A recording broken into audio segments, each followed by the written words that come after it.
Alchemy is an influential philosophical tradition. Its practitioners have from antiquity claimed it to be the precursor to profound powers.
My name is Michael Lamb, and I am a Hermetic Kabbalistic alchemist. I believe my mission in this life is to absorb and share knowledge. I mean, the universe's intelligence is about the elements.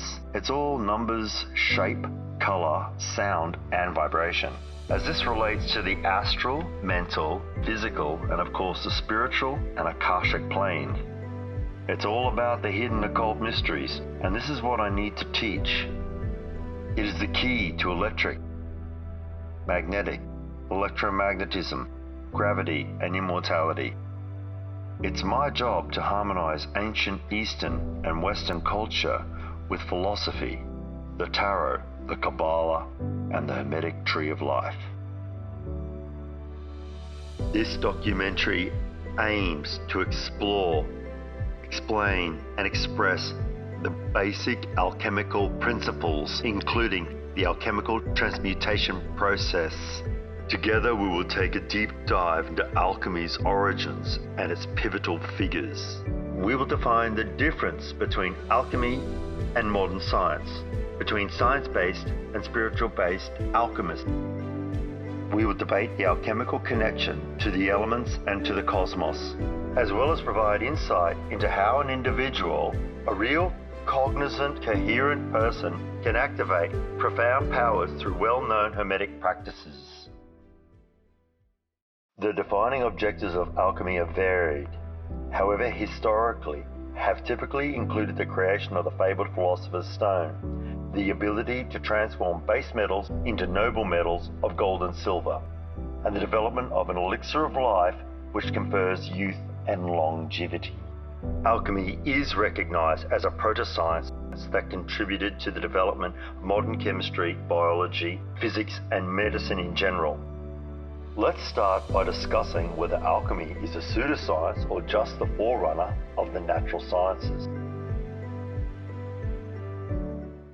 Well, I just feel so blessed that I've been given the great gift of alchemy.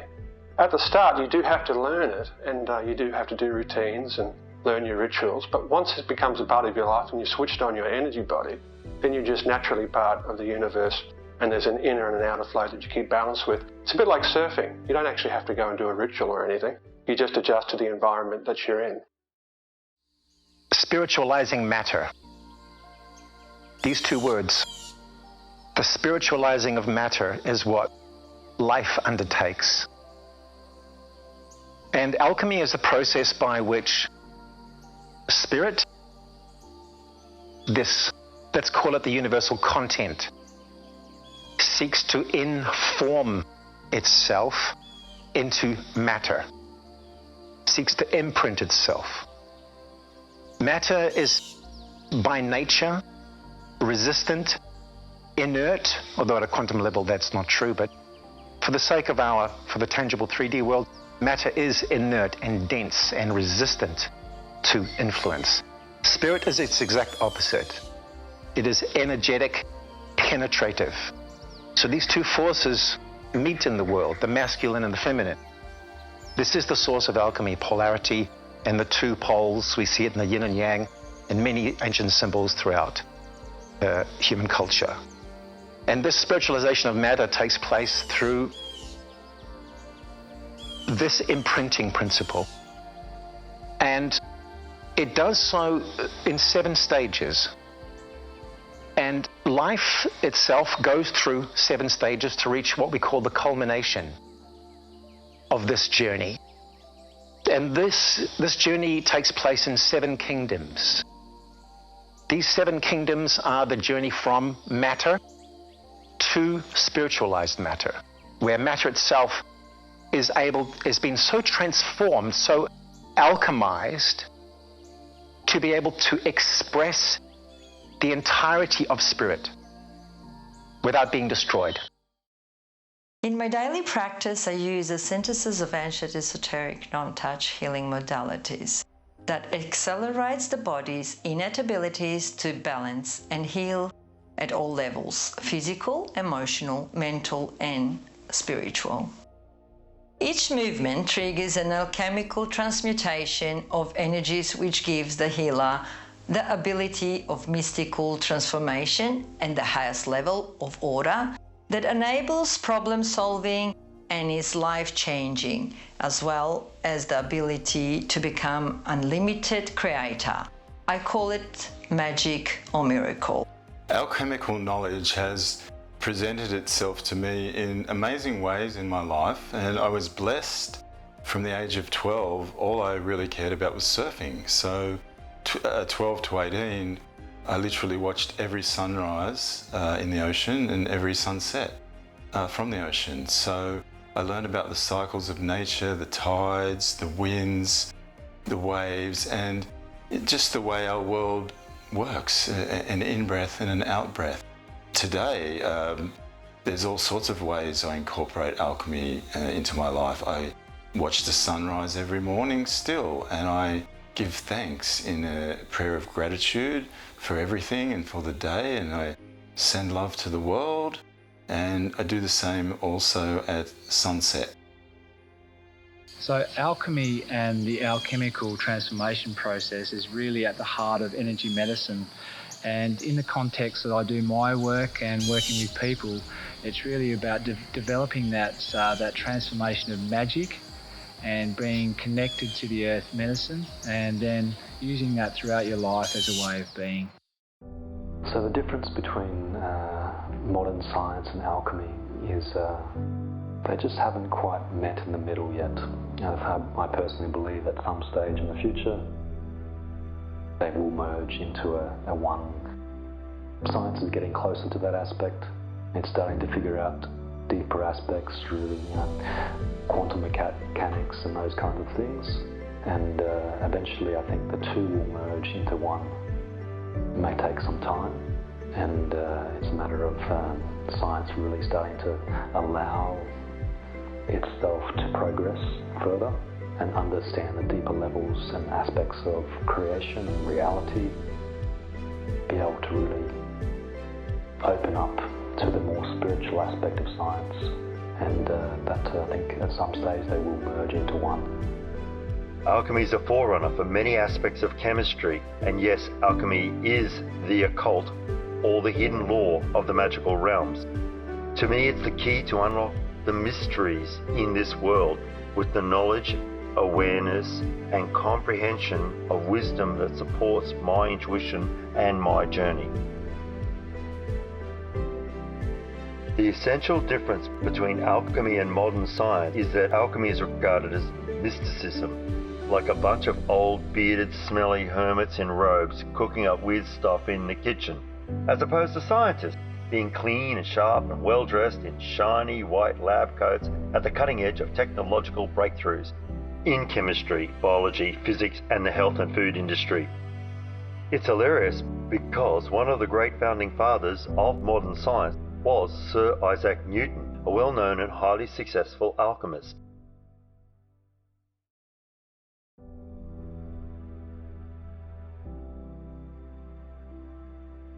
So the major difference between alchemy and modern science is that alchemy is subjective thinking, and which really sinks you into your heart, the heart of the matter, whereas modern science is all about hypotheses and more of a way of thinking around thought process, and we think this is what it is. So alchemy is actually the foundation of life and that transmutation process. Well, modern science and alchemy have always been traditionally portrayed as being polar opposites, but in fact they're not really, because they're based on the scientific method. It's just that one, science looks at things that are out in the material world and they put things under a microscope, whereas alchemy is putting your soul under a microscope. Before we come to science and modern science, I'd like to go back to organized religion itself, which has, shall we say, been around for the last 2,000 years. And back in that day, there were alchemists as well, and many forms, although those sciences were hardly known. They were more belonging to a more esoteric, hidden groups, shall we say, or orders in the world. Human education was at a very, very low level and restricted mostly to its local world and its local nature. So there wasn't a lot of extension into the worlds of metaphysics at all. So it could largely go unnoticed, its existence. However, with the advent of religion, we see the rising of the word heretic, which was anybody branded with an alternative belief system to the popularized one that organized religion, and this is common to all Judeo-Christian religions, the Christianity, Islam, and the Jewish religion. So these organized religions purported a version of the truth in order to support the spiritual underpinnings of this belief system, which we call a religion in this case. And during this last 2,000 years, the alchemists have also had to learn to hide many of their findings and their work from these authorities because of the very obvious risk of persecution. Modern science is no different. The persecution that modern science offers is ridicule, because people no longer need to be exiled or burnt at the stake or killed if they're uncomfortable. They just have to be ridiculed, which fulfills the same purpose. Now, modern science is a very wonderful phenomenon that's come about from the evolution or the maturity of mankind's mind, or his left brain hemisphere, in order to be able to tangibly observe, decode, and order the world around him, which is a very important step in human consciousness and science. However, the science that we've called that for the last 300 years is a very small niche of this world's potential spectrum and the realities that exist inside it. And one must not forget that they only deal with a very small spectrum, just like we ourselves, with our five senses, only perceive the tiniest spectrum of the electromagnetic frequency, which is gigantic, spans from the smallest to the slowest to the fastest gamma rays, and we see nothing but 2% of that spectrum, which for us is real. Everything outside of that is invisible.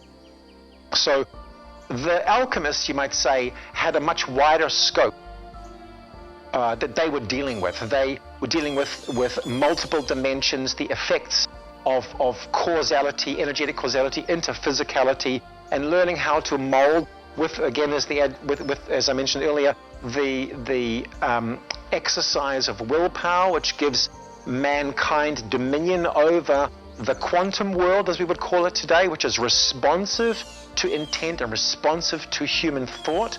The human thought can mobilize energies at the quantum level, which can, if given enough encouragement and magnification, can lead to physical world manifestations. So alchemy had to hide itself simply to survive.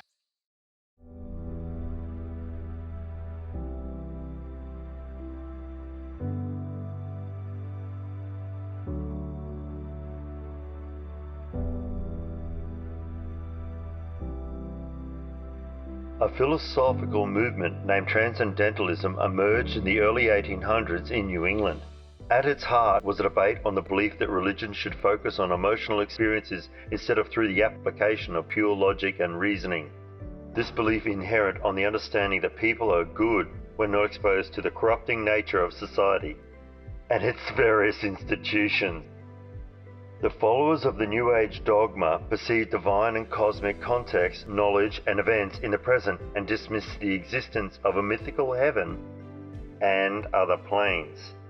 In line with this belief, the alchemical transcendental theory theorized the transmutation of lead into gold was a metaphor.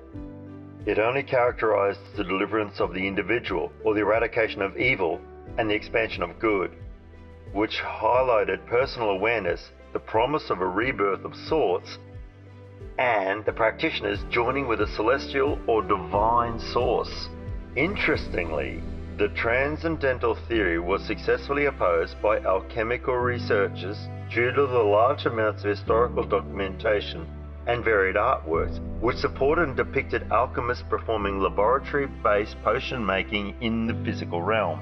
As many ancient alchemists dedicated extended periods of their lives and their attitude to these pursuits.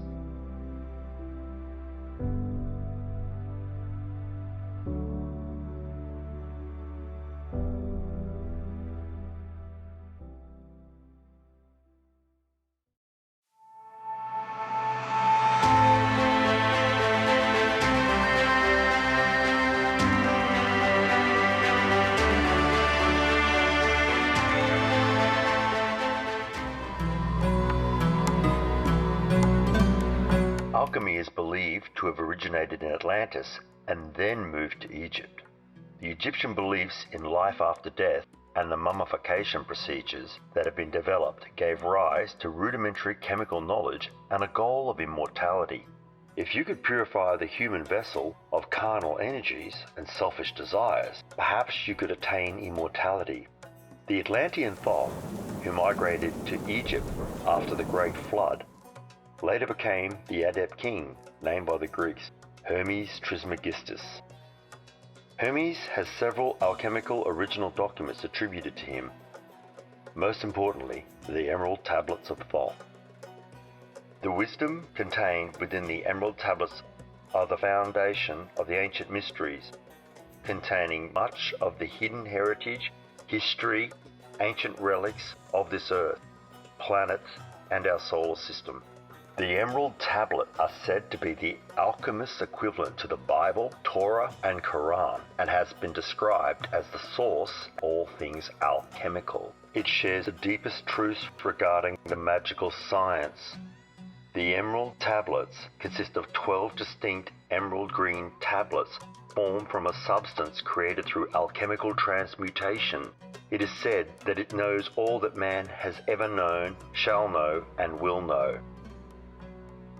The writer is Thoth, the Atlantean, who was a priest king or pharaoh, who founded a colony of ancient Egypt after the sinking of the mother country. He was the builder of the Great Pyramids of Giza. To some 16,000 years, between 52,000 BC and 36,000 BC, Thoth ruled the ancient race of Egypt. Thoth was an immortal being. He had conquered death through the aspects of alchemy, that is, the philosopher's stone, to transcend life where one's memories are not destroyed through death and rebirth.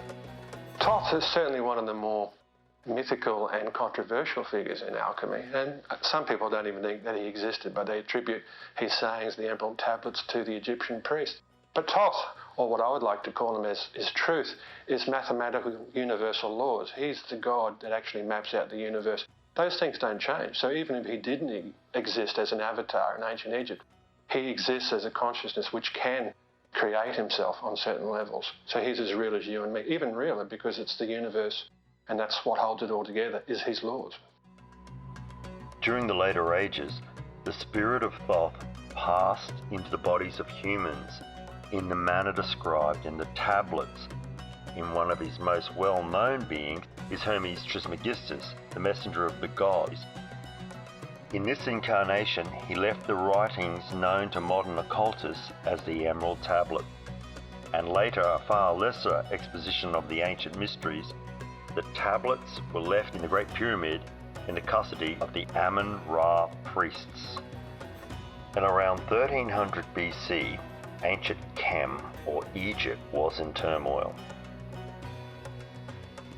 and many delegations of priest kings were sent to the four corners of the world. Among these were the pyramid priests, who carried with them the emerald tablets as a talisman by which they could exercise authority over the less advanced priestcraft of other races descended from the Atlantean and Hyperborean colonies. The legendary tablets were understood to give the bearer authority from Thoth and the other gods. The groups of priest kings and priestess queens bearing the emerald tablets emigrated to South America via South Africa, where they found a flourishing race, the Mayas. After the conquest of the Mayas by the Spaniards under the control of the Vatican, the treasures of the temple were supposedly forgotten. However, we knew that they were taken back to Spain and consequently onto other areas of the world, particularly the Vatican.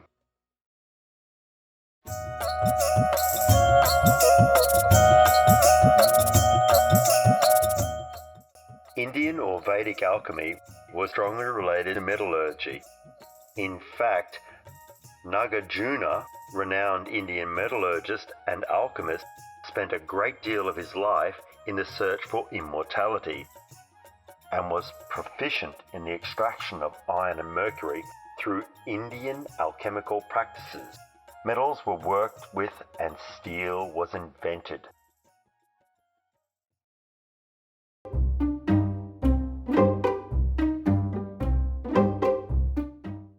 By 332 BC, Alexander the Great, the Macedonian king, had conquered Egypt.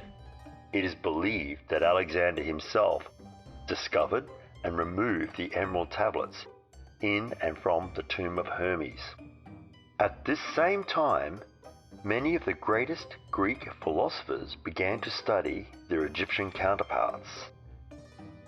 Ancient Greek Macedonian views on how matter is made up of the four elements of nature, fire, air, water, and earth, were merged with the Egyptian sacred science. The Greeks were to study alchemy at the legendary Library of Alexandria. However, this came to an abrupt end when a Christian mob, led by Roman appointed Bishop Theophilus, burned down what remained of the great library, destroying all relevant works on alchemy and the great sciences.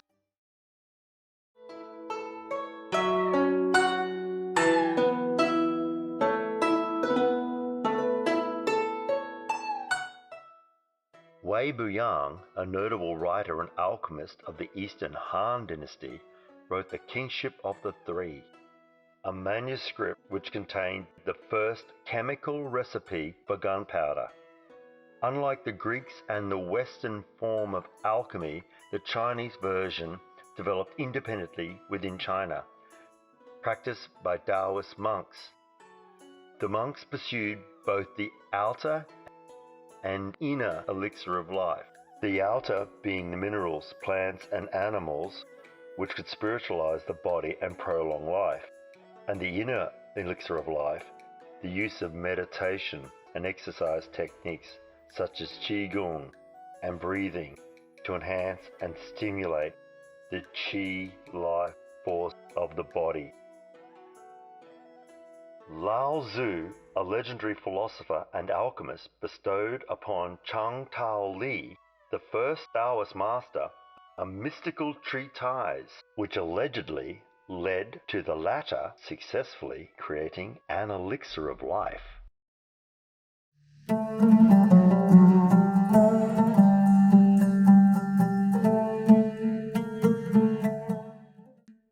Islamic alchemy had much in common with the science of chemistry and mathematics. Gerber, an alchemist chemist and religious philosopher, was simply known as the Wise One.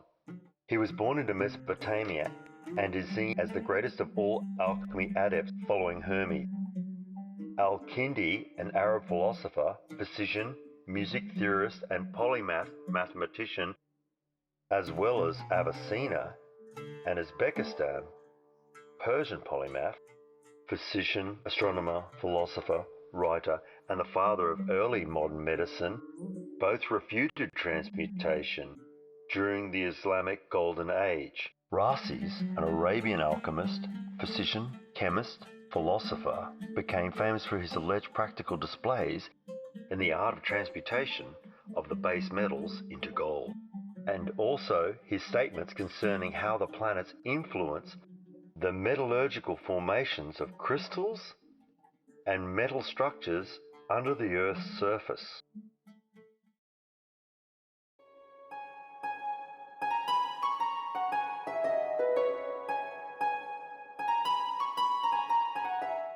In 1144 AD, Spain was divided between the Muslim and the Christian leaders and their respective cultures.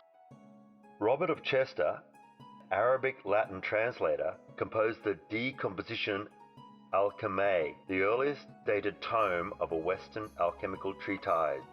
Roger Bacon, medieval philosopher and a Franciscan friar, wrote in 1266, the Opus Magus and the Opus Tertium contained information of the natural sciences, philosophy, and alchemy.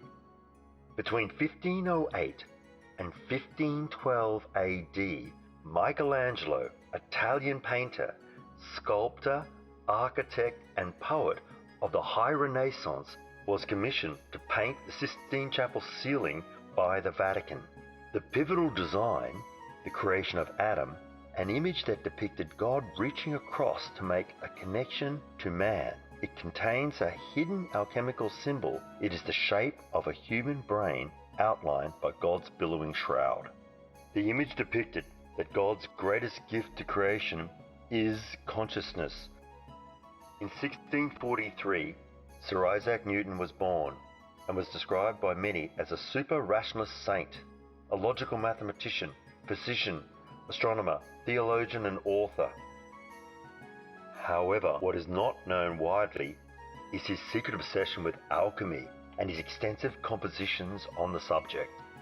Don't get me started about Isaac Newton. We'll be here all day. It's actually criminal, I think, the way that alchemists have been treated in the past, ostracised or vilified. My favourite alchemist actually is John Dee. He was brilliant. He was the original 007. He was like a polymath. He was into optics. In fact, the 007 is, the original one is him, and the 007 is actually a spyglass that he's holding up. But he was the advisor to Queen Elizabeth I, and he's a bit like a Merlin character, a bit like Faustus, and he engineered the English Empire using Enochian magic, alchemy, angels, all that kind of stuff. Actually summoned angels to destroy the Spanish Armada that was coming to stop what was the fledgling British Empire. So he's probably the most fascinating alchemist I've come across. But he fell into disrepute at the end because he felt that he had reached the end of material knowledge, so he needed to get angelic assistance. So he had the biggest library at Mortlake, and he used to do a lot of experiments there, and he developed the Enochian magic system, which is high-level alchemy. So he's my favourite, but he was a bit ostracised at the end. Otherwise, you'd all know about him, and he'd be like Michelangelo, because he was that kind of a genius, with the way that he knew statecraft and optics and mathematics and everything else. By the 16th century, European alchemists had separated into two distinct groups. The first focused on the discovery of new compounds and their reactions, properties and functions, leading to what is now the sciences of medicine, chemistry, biology, metallurgy, and physics. The second continued to look at the more spiritual, metaphysical side of alchemy, continuing the search for immortality and the transmutation of base human nature into its highest potential to allow the fusion of the human being with their spiritual source, that is to become spirit in human form. In modern times, alchemy has become a focal point for various kinds of mysticism. The old alchemical literature continues to be scrutinized by modern science, in particular the physics discipline, for evidence. What is often misunderstood, however, is what lies at the heart of alchemy, the alchemical transmutation process.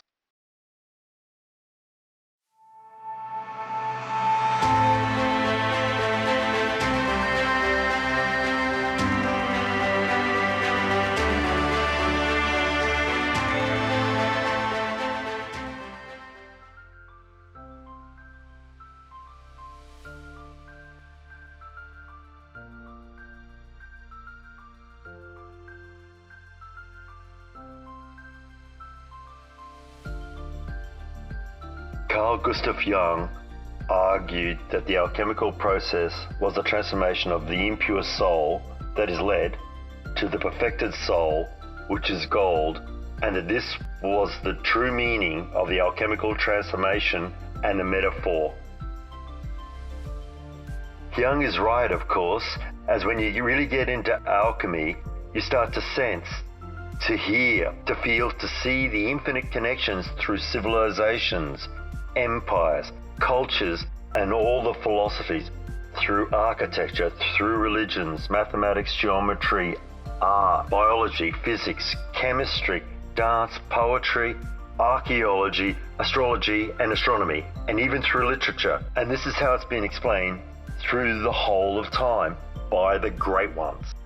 Carl Jung's individuation process reminds me of Taoism in the fact that they cultivate their energies, and it's an ongoing process. It doesn't end. And with him, he was saying the same thing. He used the word the subconscious or the collective unconscious. Really, that was his word for God, but he couldn't say that because, as we know, scientists weren't really allowed to speak their mind.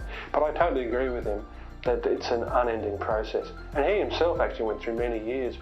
He even kept a gun in his office drawer for a number of years because he wasn't sure whether he could balance with the incredible pressures.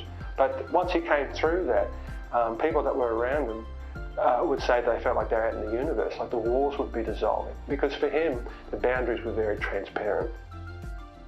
Carl Jung also wrote about the sacred marriage between the sun and the moon, and argued that the stages of alchemy, the blackening, the whitening, the yellowing, and the reddening, could be taken as symbols of personal growth. Carl Jung's hypothesis is brilliant and beautiful because it is sacred marriage between the soul of God, gold, fire, electricity, and the sun, and the lunar goddess, silver, water, love, magnetism, man and woman, masculine and feminine. Now let's discuss the physical, chemical-based full-stage process that is often associated with the alchemical transmutation. Stage 1 being the prima materia, which in itself is a starting material often described as matter that is required for the creation of the fabled philosopher's stone. Science-based alchemists compare this process to the anima mundi, which has a fundamental connection with all living beings and relates to the world in much the same way as a spirit or soul being joined with the human body. Stage 2 is distillation. This practice converts a solution of chemical substances into 2 or more distinct and purified product mixes by utilizing the methodology of boiling or condensation. The universal truths of expansion and contraction are at play in this process. For the combination of the elements earth, water, air, and fire. Stage 3 is calcination. This practice uses a thermal treatment upon the purified product mixes to remove any further impurities and volatile substances. For example, poisoned air, phlegm, or thick sulfur. Stage 4, the quintessence, also referred to as the 5th element, the ether, and in the physical realm, the philosopher's stone. Most alchemists believe that this final substance of the alchemical transmutation process results in a medium that is akin to a divine material or instrument.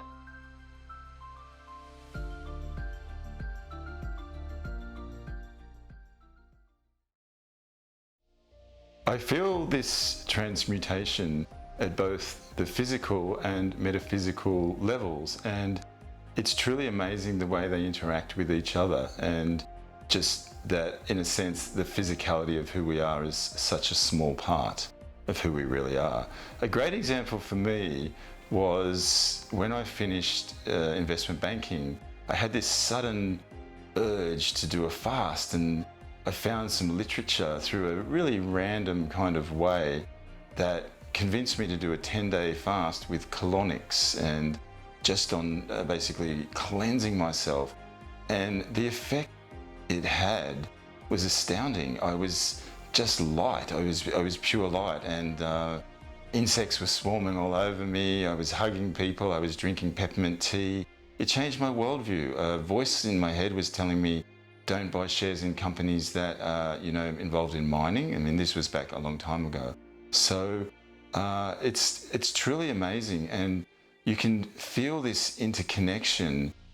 You're coming into this relaxed place. It's affecting your emotional body. You feel safe, and your mental body. It's coming to alignment with your heart. So they all relate to each other. And for me, this really is the time where we're moving from the awareness of physicality to an awareness that everything is light. It's been proven scientifically for a long, long time now. There's no distinction between space-time and matter. Everything is just this sea of energy, and this information is available to us now to really fully express who we are in this knowledge as multidimensional beings. So it's an astounding time to be here. The source code for life is energetic in nature, and physicality is its expression in 3D. This whole kingdom of nature, the mineral, the vegetable, and the animal, and the human, and those beyond, all have a physical component, and therefore all metaphysics operates within this field as well. To highlight the metaphysics is important because this is causal. What we refer to as the physical is merely effect. There are no effects, there are no causes in the physical world. It is merely a world of effects, nothing more. All causes in this world are metaphysical in nature. And anything we see on this planet that is happening is caused by metaphysical, is the cause of which is the metaphysical. Alchemy takes place within two types of elements, the living and the non-living elements. The purpose of alchemy is to transform or transmute living substance into its more refined form. In order to explain this better, we have to understand that material nature, like minerals and metals and things, do not have their own, they have their makeup, but they do not have an inherent purpose or meaning outside of their own formation. Whereas living substance has a blueprint connected to it through its etheric field. And that living substance contains its potential. So relationships and connections between individual life forms is a form of alchemy. And this is really the forming of one into two and two into one. Just as an alchemist transmutes lead into gold, we can also create everlasting change for ourselves. Universal energy healing triggers the alchemical transmutation process by correcting energy's imbalances and blockages, removing used up or diseased energy and replacing it with the fresh prana, universal life energy. It is my belief that an alchemist lives within each of us, and all we need to do is connect to our souls within.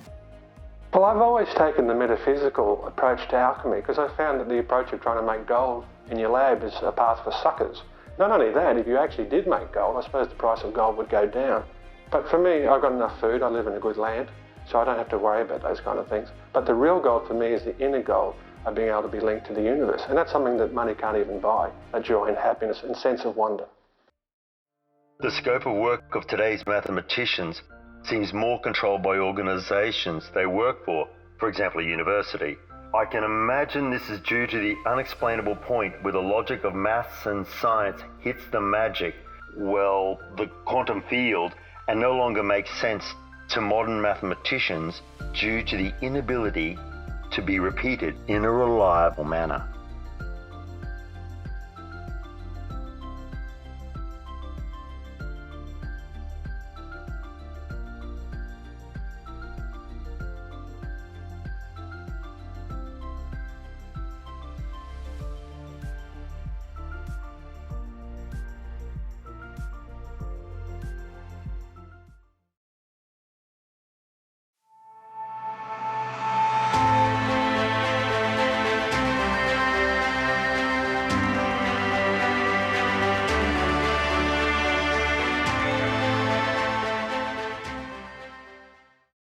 Four elements are the basic building blocks of alchemy. They are fire, air, water, and earth. There is the fifth element, the ether, the etheric, combination of all four elements. The elements each have a distinct relationship with a different body and the world.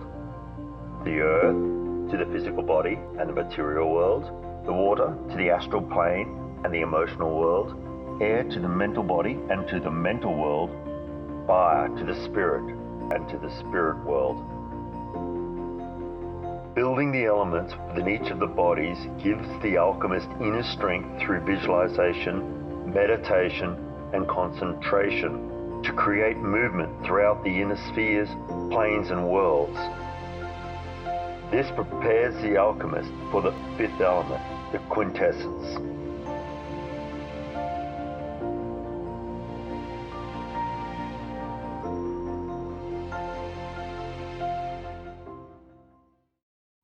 I'd like to use the word quintessence in its essential spiritual form in regards to humanity. And there are two words. There's a word called the Algoades, and also another being called Adam Kadmon. You've heard of Adam, the first one, Adam and Eve, the first Garden of Eden creatures that were our progenitors. So Adam was the first man, Eve was the first woman, and Adam Kadmon is a name sometimes given to the final man. So the Adam Kadmon stands for the fulfillment of consciousness in matter, the seventh kingdom. And the quintessence is this. It is matter which has, under the relentless bombardment of spirit and spirit's penetrative force, has become transparent ultimately to it, like water or a diamond. A diamond is probably the greatest example I can show of the mineral, of the quintessence of the mineral kingdom. And strangely enough, it also happens to be the highest prized mineral kingdom in our human culture, which is no coincidence actually, because the diamond is the hardest substance that we know, one of the hardest substances that we've ever found or known on the planet, and yet it is transparent to light. And all advanced matter, all quintessences are essentially crystalline in nature, which means they become transparent to light, and literally physically as well, potentially. So I have no idea what our future forms look like, but I do know that this quintessence of human evolution, this seventh kingdom as we call it, is something like our bodies being conduits and channels of light, also physical light, I imagine, but more likely our senses will become so expanded that we will have sensory apparatus of all the dimensions above us, not just the third dimension and its limited electromagnetic frequencies, which we can capture with our eyes and ears, but our ultra senses, which lie latent, as I've said before. This quintessence runs through certain processes, each stage culminating in a new expansion. The fifth kingdom is a new expansion into another field of life, another field of consciousness, and the sixth and the seventh. So these reaches, these lifts, these evolutions, these expansions simply allow us to hold more of the universe's light or information in ourselves without being destroyed consciously. Focusing on the earth element, that is solid matter in a physical form, The practitioner begins to understand what makes them unique and assists them to reject conformity within socialized systems.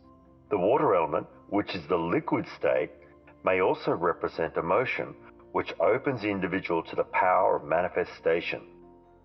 The water element lifts the veil on any social or self-programming and increases the practitioner's power of control and feelings of their emotions. The air element, which is the gaseous state, charges the practitioner to make change in the moment with their mind, to create an impact in their lives and in the lives of others through thought. Anyone within their proximity will be affected by these thoughts. The fire element, which is pure energy, the life force, the willpower, it is able to create and destroy. It lifts and pierces through the veils of illusion, which shrouds a practitioner's understanding of reality. It is important to realize that other people's reality and perceptions may not be your reality and perceptions, or their true reality and perceptions. The practice of alchemy, from my perspective, is a matter of aligning the elements within the physical body, the emotional body, and the mental body. We look back through history. Most spiritual traditions have had reference to the four elements of fire, air, water, and earth. These are the building blocks of creation. So in that process, we want to analyze our physical body, our actions, our emotions, and our mental, to look at how those elements are influencing each of those aspects of who we are. And by understanding the elemental balance within the physical body, the astral body, or the mental body, we can then bring those elements back into equilibrium so we can attain stillness. And that's really, from my perspective, the process of alchemy and how we can use alchemy to basically transform our lives and become the best versions of who we are. Alchemy deepens our relationship with the elements that make us. We can meditate with them, we can communicate with them, we can take their wisdom into our lives. And for me, I've always had a really deep relationship with water. I feel water and the emotions. I feel like it connects me to my soul. And through the surfing, it gave me so much, emotional relief through my teen years and also joy. And I knew there was this kind of relationship between our feelings and water. And when I heard of Dr. Emoto and saw his work, it was like a lightning bolt of truth for me. And I ended up meeting this great man, and I saw his work, and I knew the truth of this.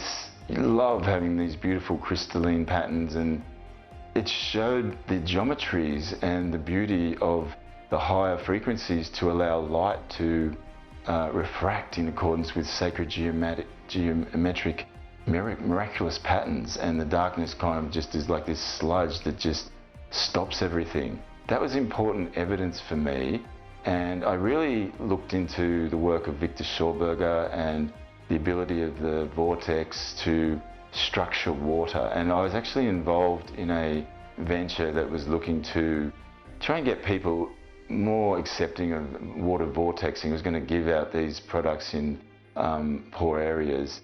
And we did testing in a laboratory, GDV, gas discharge visualization testing, and you could clearly see that the water that went through the vortex was kind of like this bright, shining light, you know, compared to the tap water and the bottled water and so forth. So in this world of the known four elements, alchemy's relation to these four elements is the relation, is in essence its entirety. The four elements are the means by which alchemical processes unfold. So we have to understand just briefly what these four elemental principles stand for.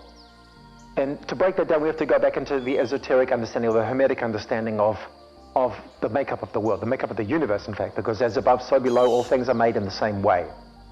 And that's what it means in the Bible, by the way, when it says man is made in the image of God. It just means that that which is made in a certain way is made in the same way in every dimension. There are only two major elemental principles, and that is fire and water.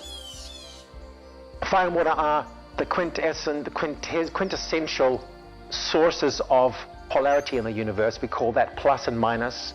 We call it father, mother. We call it light, dark. We call it electricity, magnetism. We call it expansion, contraction. We call it any number of myriad things. We call it spirit and matter. You can go on and on and on and on. I could probably speak for hours just reiterating words of how these two things form from the above as below into, and these two things are still the same, the water and the fire principle. And in essence, there are only also two movements in the universe. And those two movements, in the entire universe, only two movements.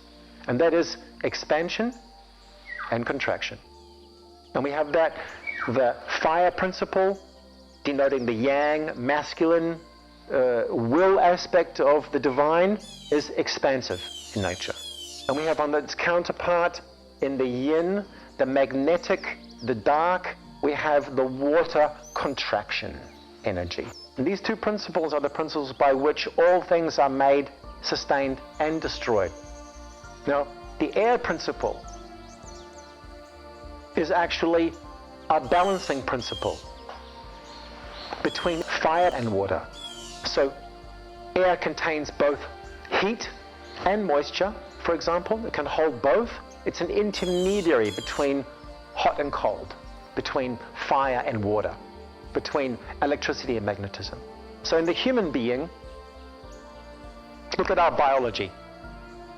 Let's take our crown chakra or the head space and put around that the fire aspect, the yang aspect of existence, which represented mostly by our cerebrum and our neofrontal cortex, and the whole cerebral spinal system as well. But it's centered here.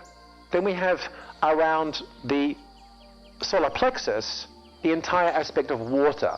Energetically, this would be the heart.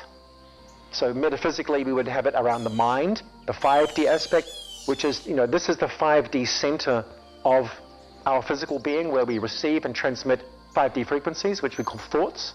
And at a metaphysical level, the water aspect is from the 4th D, from the astral plane, which we say put a circle around the heart. But in our physical bodies, these are located slightly offset, so the water system is actually in the solar plexus.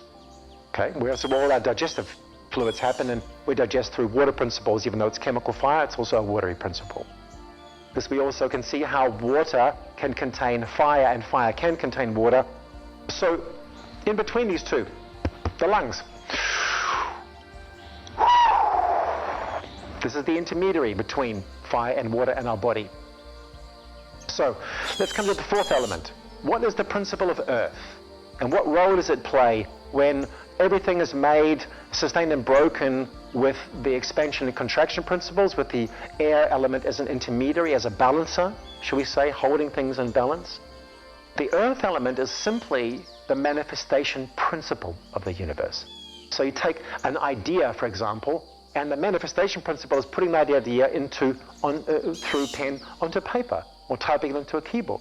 This is a manifestation principle, and that's earth energy. Earth energy is an element in itself, and it basically isn't an active element. It's more like in religion, the Holy Spirit. Father, Son, Holy Spirit.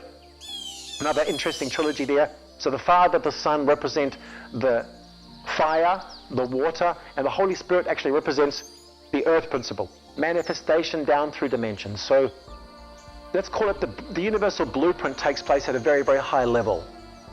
And through the earth element, this blueprint is transduced down into lower densities and clothed in those densities. Should we say that spirit wears the garment of lower density?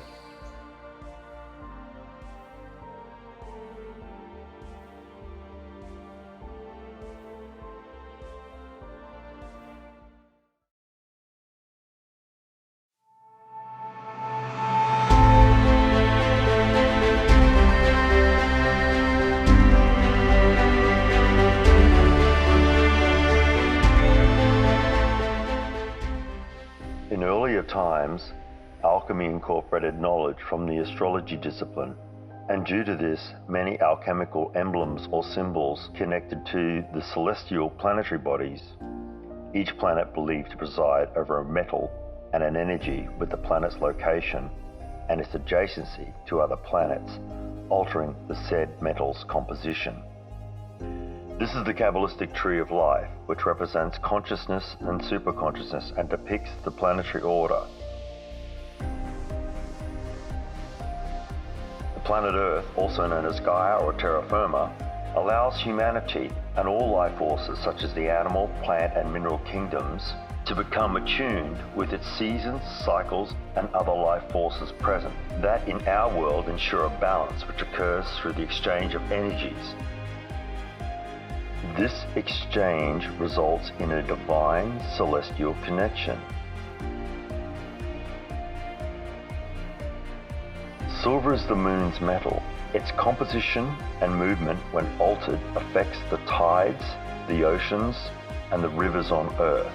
The moon symbolizes emotion and character and represents sensitivity, intuition, inclination, and openness. The planet Mercury. Mercury is the metal which is known as quicksilver. It's used in thermometers and barometers for quickly measuring and identifying pressure and temperature changes. Mercury's composition, when altered, allows the spirit mind to work in conjunction with the mental mind. The planet Mercury depicts oneself as a communicator, messenger, and distributes knowledge between the various planes, planets, and dimensions of existence. This planet symbolizes mind. Energies from the planet Venus, derived through its metal copper and the divine feminine, may alter relationships. The personal attribute of endurance, the ability to overcome issues, and being able to conquer fear go hand in hand with the planetary energy. Venus symbolizes love, nurturing, and attraction. It represents beauty, eloquence, elegance, and art.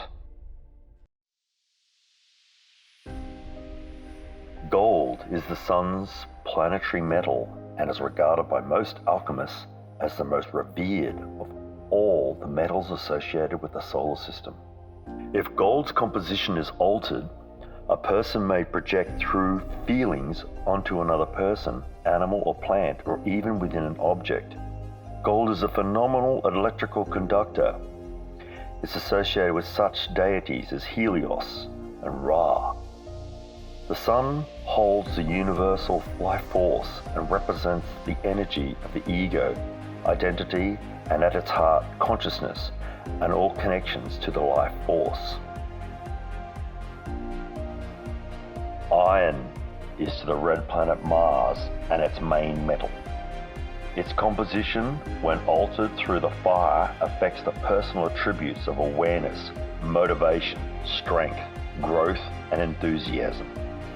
This occurs to an individual through the assignment of judgment, control, and limitation placed upon personal excesses. Mars represents both conflict and resilience. The largest planet in our solar system is the gas giant Jupiter, also known in Macedonian Greek as Zeus. In Norse, it's known as Thor, and in Sanskrit, Guru, or the Great Teacher. Its planetary energies are linked to the building of civilizations. The feminine aspect of Jupiter relates to the goddess culture, connected to each of the goddesses such as Hera, Juno, and Freya. When altered, Jupiter's planetary metal tin's composition affects the balance of cultural harmony. Saturn is a gas giant that is also known as the Reaper. The term Satan comes from Saturn, and the day Saturn's Day, or Saturday. Also, which is an interesting fact, is that it comes from the ancient Greek Macedonian word chronos, or time. Lead is Saturn's planetary metal. Its composition, when altered, affects the planetary energy that controls the etheric Earth aspect. If this aspect is not kept in balance or shielded, then strong governance on Earth will not prevail. Uranium and zinc are Uranus's planetary metals. Their composition, when altered, affects the life force energy, the Kundalini, the primal energy that is connected to the deepest and most spiritual wisdom of all creation, that which is the all-seeing third eye. Uranus is said to symbolize transformation and uniqueness. It represents the alternative, the intuitive, and those who seek to be free.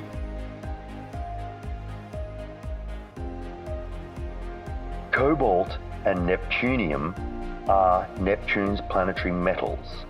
Their composition, when altered, affects spiritual or etheric water. This is etheric liquid and is associated with the old gods known as Poseidon, Shiva, Oceanus, and those that carry the trident. The planetary energy allows us to learn more about our inner self and the solar system and all distant worlds. Neptune is a gateway planet that has a connecting frequency to various soul and star system levels. It is said to symbolize empathy and mysticism and is an individual's search for the true divine.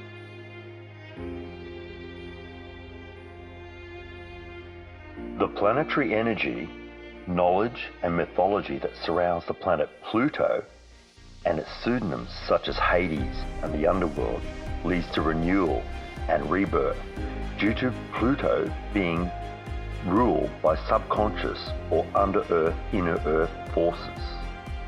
Pluto is also said to symbolize transformation, but also regeneration, power and death. This is, of course, a simple introduction to the Kabbalistic tree of life, a process, an image that depicts how celestial light may enter the physical, mental, and astral bodies to manifest or enhance a spiritual, ethereal, or akashic state of connection.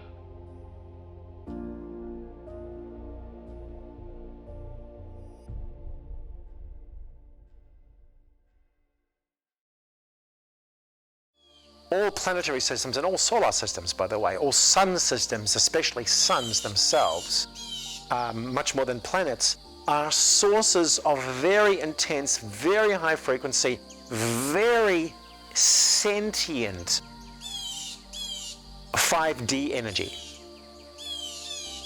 And in fact, multiple dimensional energy, but especially 5D, because we have a resonance with that in our nervous system, and with that in our thoughts and in our brain. Our brain can receive these transmissions. So the astrology is nothing more than an attempt to pattern the influence at 4 and 5D that emanates from certain sun systems in our galaxy, that through our being exposed to, we stand in the influence of. If you take a light, let's take a green light, and you put it above a plant with a certain spectrum in it, the plant will behave a certain way and respond to this energy. If you change that light to a red-blue light, which creates a sort of a purple combination, these interference patterns create a light that the plant will respond differently to, will produce different kinds of growth and different speeds. So we can see that life actually responds to different kinds of electromagnetic frequency by producing different outcomes. Now, our mind sphere, our capacity to think and reason, and the whole left brain hemisphere is receptive to this kind of subtle energy. Modern science hasn't discovered it because we haven't even discovered the fourth dimension yet, let alone the fifth. So that's why, the only reason why we talk about it in themes like this, in esoteric discussions, because modern science is not sufficiently advanced to have created it. It is essentially magic, and in the definition of Arthur C. Clarke, which I love to quote, any sufficiently advanced technology is indistinguishable from magic. My journey has again reminded me of a really strong interrelationship between sacred ritual and the cosmos. And every month I live the moon cycle, I honor the new moon, celebrate the new moon and the full moon. the Venus transit across our sun, when I experienced that transit, that deeply affected me. It was shown to me how significant these kinds of transits are and how significant they were in ancient times. And for example, I believe the Taj Mahal was constructed during a Venus transit, and Venus is all about beauty, so it raises that prospect that the builder was so affected by it that it awakened that desire for such stunning beauty. In my opinion, all our lives are interconnected. Our minds are the galaxies, our fingers and toes are the planets, and our organs are the stars that bring us light and life. We are each an embodiment of the universe, and therefore we have the power to improve our lives, our conditions, and our environment at every turn.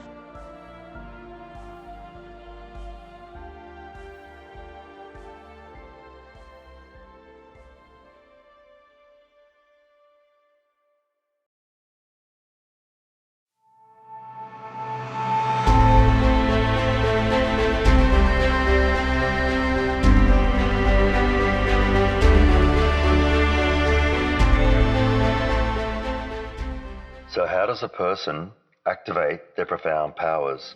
Well, quite simply, they do it through repetitive, hermetic practices that combine physicality, astrology, elemental meditation, and even supernatural ability that they have to create an impact or change upon themselves. We do it through elemental meditations. At the core of each practice is the generation or the building up of electrical and magnetic elements within the body. This is done through breathing and working with the elements, through concentration, which is the focusing of the mind, meditation, that is relaxation, and visualization using our imagination. So let's start with some alchemical practices for the mind. Let's look at reading. Let's look at some physical activity like qigong or tai chi or exercising, stretching, yoga, those sorts of things. Let's look at dowsing, journaling and writing, typing skills, things like that, puzzles, exciting things that would stimulate the mind, as it were. Making sure that you're aware of your astral body and emotions, those sorts of things that can actually activate yourself so you become much more aware of situations and stimuli around you. These practices lead to attaining the powers of self-control, the ability to manifest, as well as other psychic skills, the ability for one to understand clairvoyance, clairaudience, clairsentience, clairalience, clairgustance, their intuition, their ability to be profoundly aware. Mindfulness, or the practice of being present, is just like alchemy. Through the ritual process, gives you connection.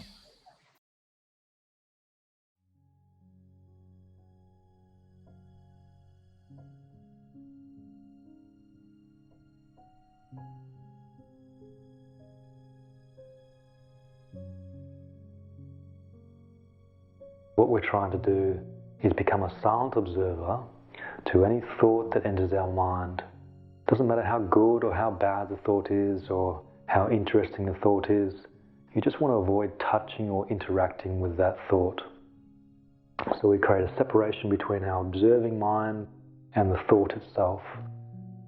You'll find that for most people in the beginning, this will be a little bit difficult, but if you work at it on a daily basis and you set yourself up a time in the mornings and the evenings where you can sit quietly for 5 minutes and just observe, you create a separation between your mind and your thoughts. So when you do this in the beginning, you'll find the thoughts will speed up on you very, very quickly. They'll get faster and faster and faster. Just allow yourself to work through this process. Don't get disheartened, because eventually, after working through this for some period of time, your thoughts will begin to slow down and you'll find bigger and bigger gaps between the thoughts. But the whole goal of the exercise is to be able to be a completely silent observer without touching or without interacting with any thought that enters the mind for 5 minutes. So try and forget about your daily life. Forget about your world. Forget as much as you can for this 5 minutes. So when you go in with a firm, focused will, and you focus on just maintaining that silent, observing awareness. When you do find yourself interacting with a thought that enters the mind and touching it and creating a story with it, you want to try and catch that as quickly as you can.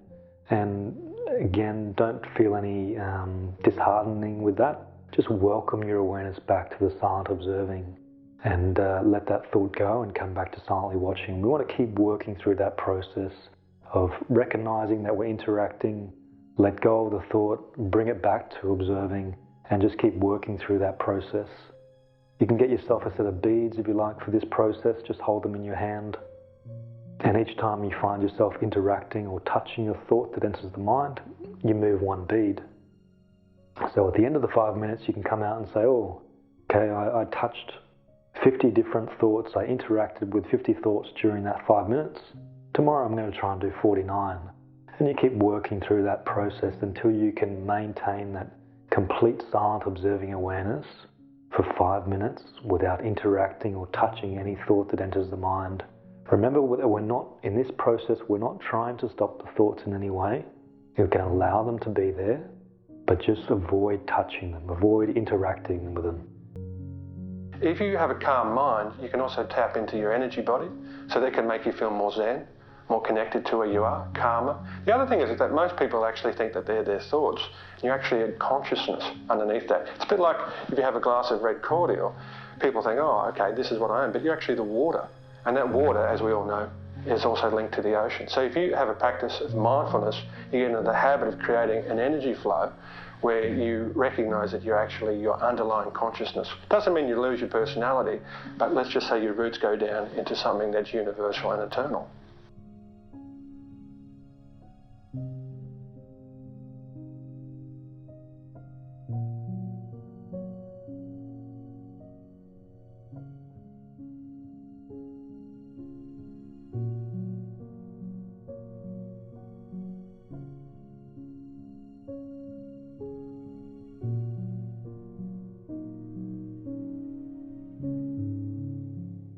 Just closing the eyes, keeping the head suspended from above, just bringing the awareness to the breath,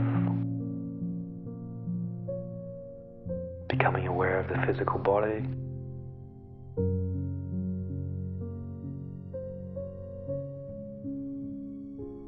just allowing all the physical body, any tension to dissolve, just relax the physical body completely.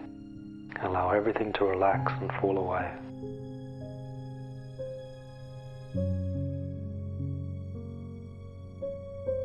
Gently moving the awareness into the emotional body, becoming aware of the emotions.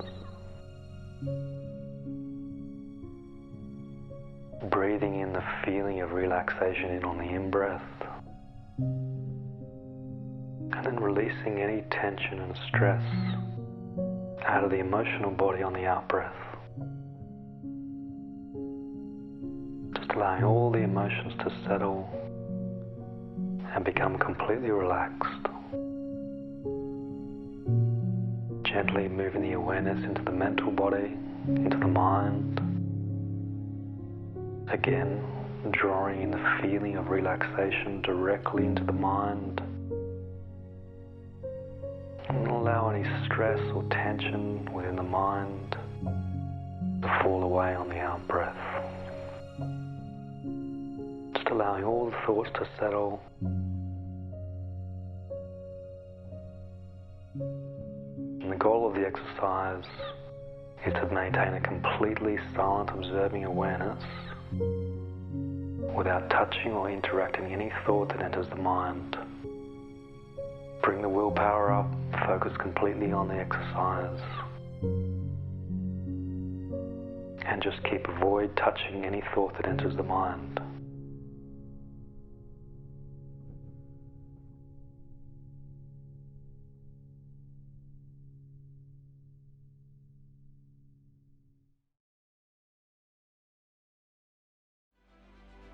Alchemical practices for the body may include harmonization, immersion in bodies of water, the elements of nature, general exercise such as martial arts, Tai Chi, Qigong, high hydration, the absorption of water and liquids, high quality, staying on an unprocessed food diet, as well as attaining regular sleep patterns, and waking up in one's dreams and realizing one's dreaming. This will give one a profound awareness of the other side, the astral planes and other greater planes such as the Vana and Atmic planes of consciousness. Well, these practices of the body lead to acute self-awareness and, most importantly, the ability to see reality beyond personal perception. So martial arts and alchemy share a very distinguished past, and in the way that martial arts and alchemy really are one of the same thing. Every move that you make, every process that you develop through martial arts is transmutated through the actual act and the action of martial arts.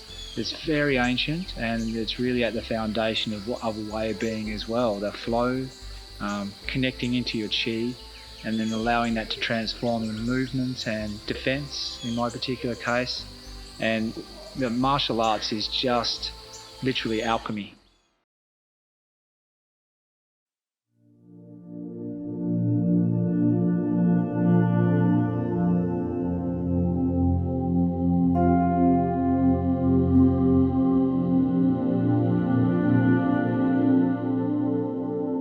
Lucid dreaming or phasing occurs when an individual becomes aware that they are dreaming during a dream.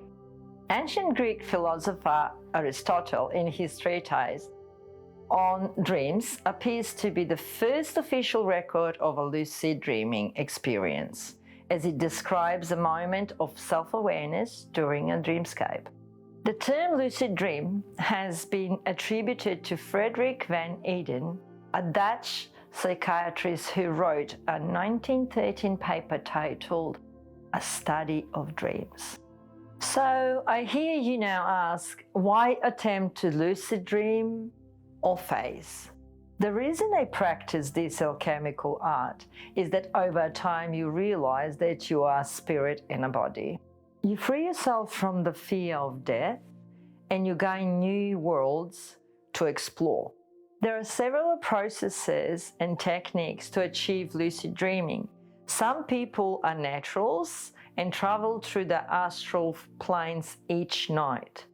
Personally, I prefer to use the phase method promoted by Michael Raduca due to its tried and tested effectiveness and simplistic approach.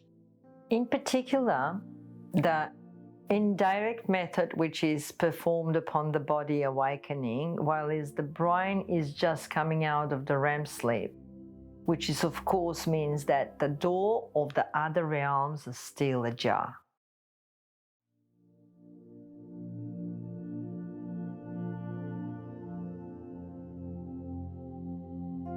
Pick a night prior to a weekend or a day off from work. Go to bed at your usual time and then set an alarm for 6 hours time, go to sleep. 6 hours later, turn off the alarm and get out of bed. Clean your teeth, drink a glass of water, or read a few pages of a current book. Before 50 minutes has expired, get back into bed and set your intention to lucid dream. This process will get your melatonin to the correct level. Focus your attention on how you're going to wake up without moving your physical body and fall asleep once more. When you wake up the second time, don't move. It is important not to open your eyes and to keep your intention at the forefront of your mind. When you're ready, try to separate from your physical body. To do this, use kinesthetic visualization. Simply visualize yourself standing up, rolling out, or levitating. It should feel like a normal physical movement. You should intuitively know how to do this. It's important not to overthink during this stage of the process. There is not a typical dreamscape. No single dreamscape fits all. This sacred space is only limited to your imagination. There are several visualization techniques that may be used to assist separation. Firstly, visualizing that you are rotating from one side to the other. Secondly, swimming the backstroke in a pool of water and noticing the arch of your arms as you pull water towards and then past your body. Thirdly, rubbing your hands together close to your eyes. Fourthly, imagine waving your hands and feet. Think jazz hands. And lastly, picturing yourself climbing up a rope. Each technique is done between 3 to 5 seconds, and once the relevant sensations become tactile, separations is achievable.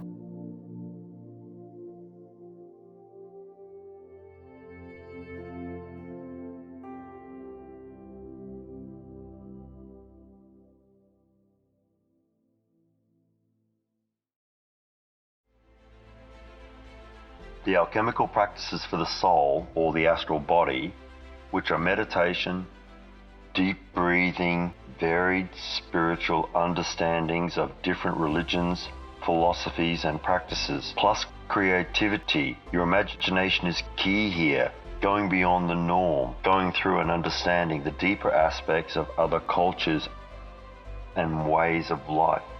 These practices of the mind, body and soul provide and lead to self-actualization, self-realization, higher awareness, heightened understanding, yet ultimately what we all search for, divine connection.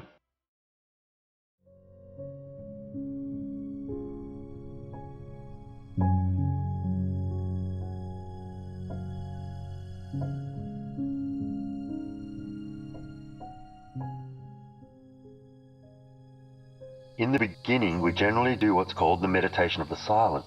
And as we move from the silent, we move into more energetic meditations. Things such as the elements, fire, air, water, and the earth. We can bring these elements of the universe within us to take on a particular nature within ourselves. We can connect to the stars. We can talk to the atomic structures. We can communicate with animals, plants, crystalline structures, and even to the cosmos. This is some of the aspects of just the beginning levels of meditation and some of the advantages that it can give you in your life. Whenever you're in an aspect of stress or upset, best to try and take a couple of deep breaths, take some air in, breathe, calm down.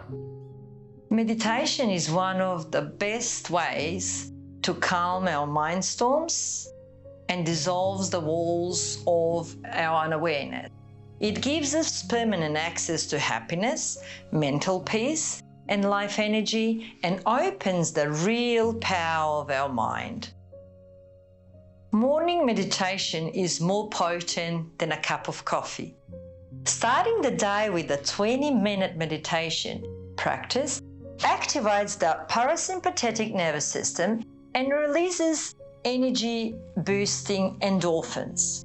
By consciously focusing for a few minutes every day, we can become more vigilant and aware of our thoughts and emotions and find it easier to replace the negative automatic thoughts with positive ones.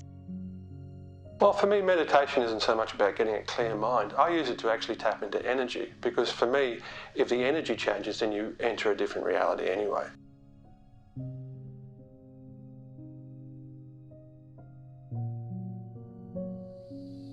So as we close our eyes, just gently focus on the air flowing to your whole being. Just relax. Keep your attention on the task of the air flowing right down into the tips of your fingers,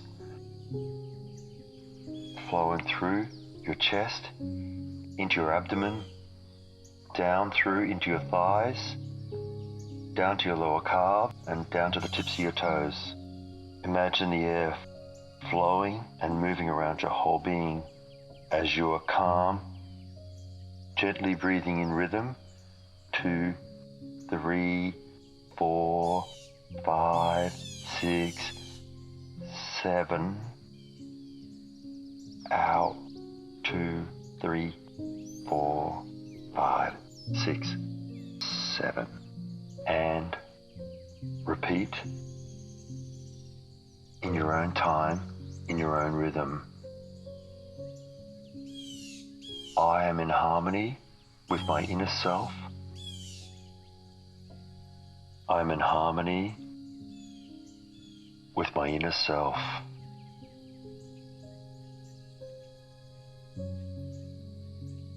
I am in harmony with my inner self, keeping that steady rhythm and flow. Let it be that my mind is calm and balanced. Let it be that my mind is calm and balanced. I'm in harmony with the highest laws of nature. Through my life force and the presence within, I'm attuned to my higher self, the peace, the joy, and the love flow throughout my whole being.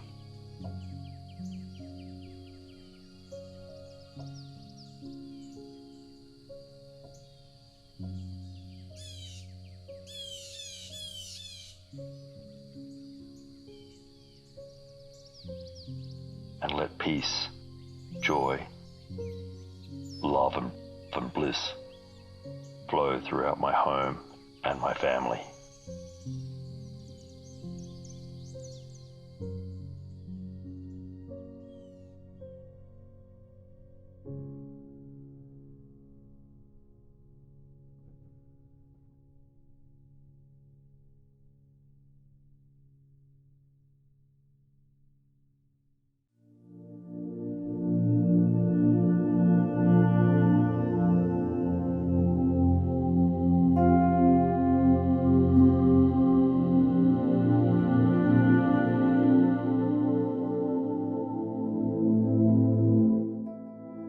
Sound has always held a profound influence over our lives.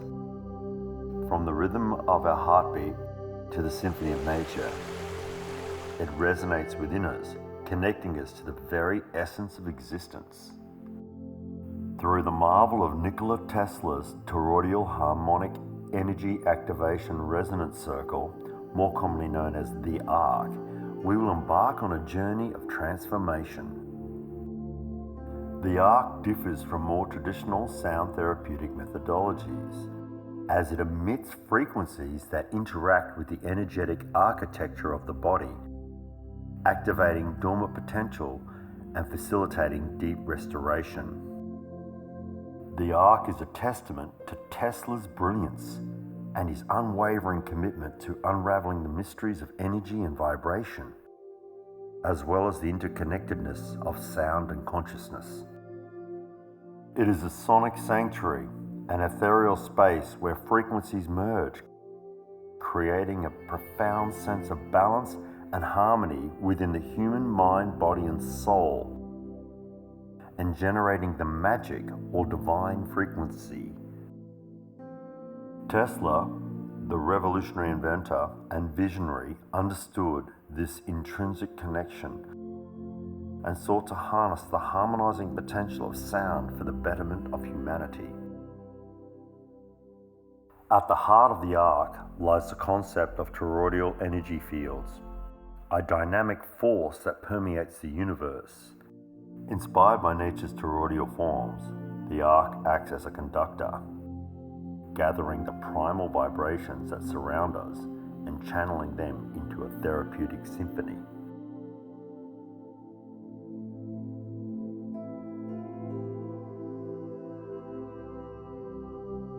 Find a quiet and comfortable space where you can set up and engage with the arc without distractions. Lay out 6 sound devices, one at each corner of a 3 by 3 meter hexagon.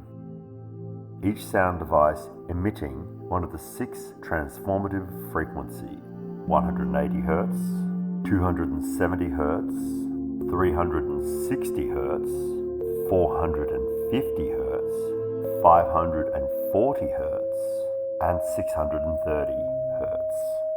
Once the arc is bathed in sound, take a few moments to center yourself, focus on your breath, and set an intention for your experience. Stand or sit in the center of the arc, in the middle of the toroidal energy field, and embrace the sacredness of this divine space. Allow yourself to become attuned to the energy and vibrations within the environment. Visualize yourself surrounded by a vibrant, pulsating energy field. Close your eyes and tune into the soundscape within the arc. Relax your body and mind. Surrender to the transformative power of sound. Allow the remedial frequencies to penetrate your being. Feel the vibrations permeating every cell, releasing any tensions or blockages that may be present. Embrace any emotions, sensations, or insights that emerge, knowing that they are part of your journey to self-realization and divine knowledge. After your time with the Ark, take a few moments to reflect on your experience. Notice any shifts in your energy, emotions, or state of being.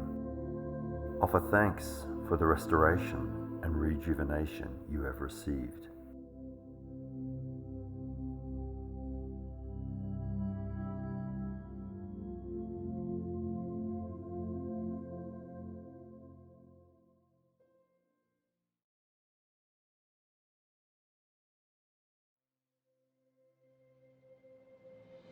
If I could share one insight with the world on alchemy, it would be that it provides a distinct connection to the divine. One of the things now in the last few years which has really accelerated for me is the connection with cosmic consciousness, and to connect with basically bringing source light down onto the earth plane into a harmonious relationship with the earth's light. I feel myself somehow as a conduit for this, and for now it's about some of us moving into our light bodies as we walk the earth. So it's a very, very exciting time to be here, and it feels like the veils are lifting in accordance with the ancient prophecies. So it's amazing.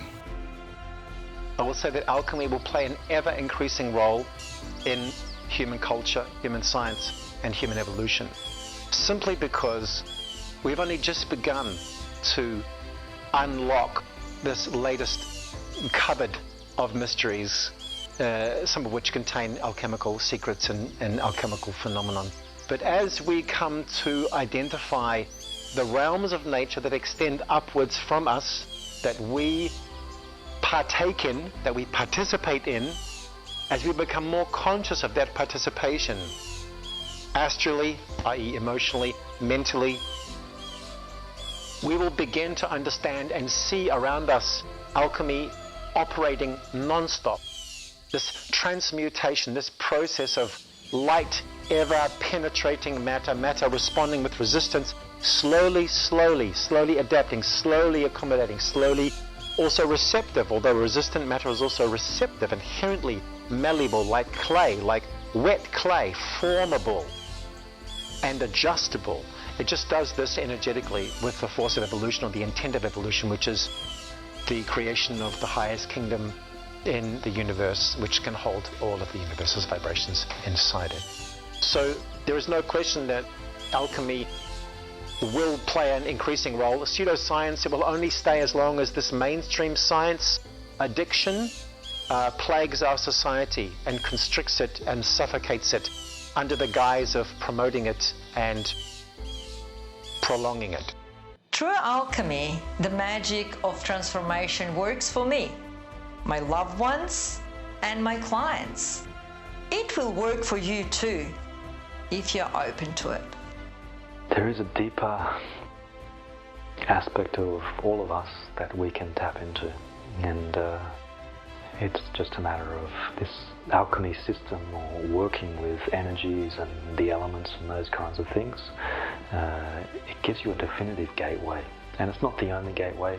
There's countless other systems that you can practice to tap into your higher self, or the higher aspect of who you are. But the alchemy system in particular, it really gives you the tools to analyze the mental body, analyze the emotional body, analyze the physical body or actions, and really bring those things into alignment. And the process of alchemy and equalizing the elemental imbalances within inside of us is what allows us to touch different levels of reality and really tap into those deeper aspects of who we are and gain a deeper understanding. And we all want deeper understanding. We all want to be happy. Everyone's searching for happiness in their own way. Quantum physics has its roots in occult alchemy regarding zero-point gravity, particle wave theory, and also quantum resonance. However, individual people need to be aware that mainstream science, biology, physics, and chemistry has been limited to that which has been released to the public through mainstream media and other powerful institutions. I feel alchemy won't become a mainstream science for quite a while because of the phenomenal knowledge it gives people as it connects all the dots of super science and the arcane magic with the deepest secrets of the Earth's true history.